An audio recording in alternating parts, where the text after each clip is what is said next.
going to show you how to make a data table using Google Sheets. To do that, I need to have some data put in here. So I'm going to make some up really quick.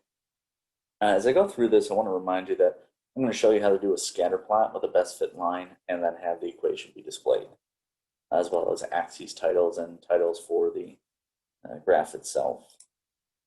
So I got to start by making up some data. Let's go 1, 1.5, 2, 2.5, 3, 3.5, 4, 4.5, 5, 5.5. All right, so I got some data made up for the one column. I can play with these buttons here to add more decimal places. Let's just make this kind of function that goes up by approximately 3.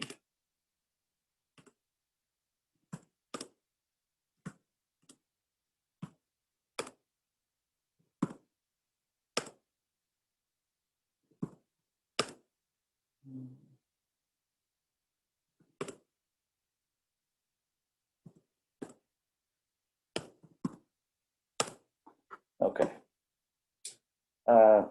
Again, just to keep it consistent, so everything has one decimal place. You can make it nice and neat by centering it, align, center. Good to go. Perhaps data 1, let's just say that it's time and seconds, and data 2 will say position and meters. So that way I have some units to play with too. I'm going to select my 2 columns.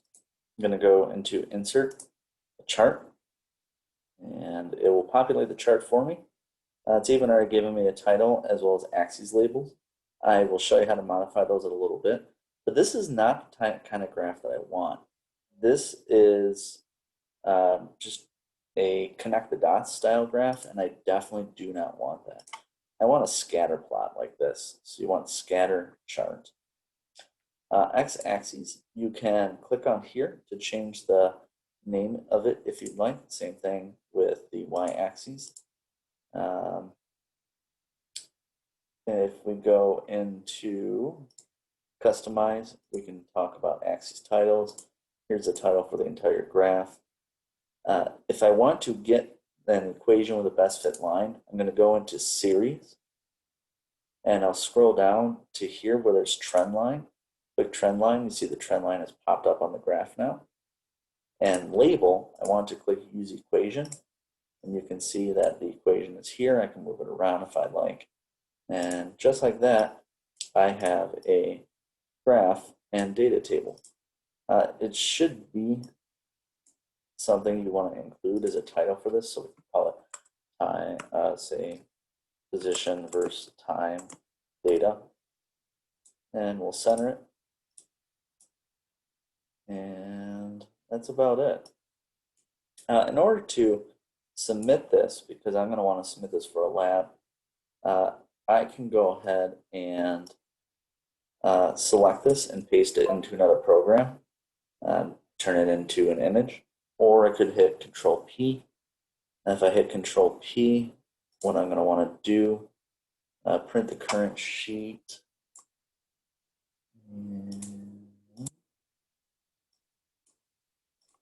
Next.